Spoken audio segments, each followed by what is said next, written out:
Mga driver padayo ng panawagan nga pahanugutan nga magpasakay na sa Bacolod City Public Plaza. Pila ka mga pasahero hindi man komporme sa malayo nga South Terminal kag no loading policy sa downtown.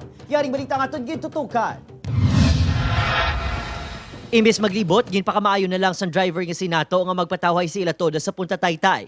Isa ini sa masobra 80 ka mga miyembro sa Drivers Operators Association sa Baybay, nga ginakabig daw ginhalitan sang bitaw sa ipatuman nga first in first out policy sa Vendors Plaza Terminal. Gapangarkila kami, hindi kami kakuha sang pasahero, dakpon pa. Sunod sa mga driver, kung magpaugat sang hulat sa terminal, posible makatatlo lang sila kalibot sa isa kadlaw. Kaginabuluban ta kulang-kulang 200 pesos lang ang ilang mapauli. Imbes maganan siya ka 300, ibanan na 100, 200 na lang dalon mo puli. Wala sang public hearing ang ginpatigayon kag ang marching order dakpon ang magpasaka sa pasahero sa downtown. Ang usapan dito na kailangan gidya mag-terminal gid sila dito. Isa gidya sa ano namin na papadaugon kag mag-transfer na lang sila. Ang pila ka mga pasahero nagpabutyag man nga kulang ang pasensya nga maghulat tubtob mapuno ang jeep sa terminal.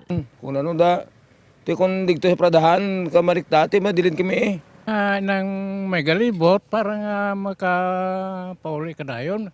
Kontra makatok pa yung terminal. Ginakabig sa mga ining isa ka band-aid solution ang mga pagsulundan sa terminal agud madisponera ng reklamo sa mga displaced vendor. Upod si Reynald Castillo, Adrian Prietos. 1 Western Visayas.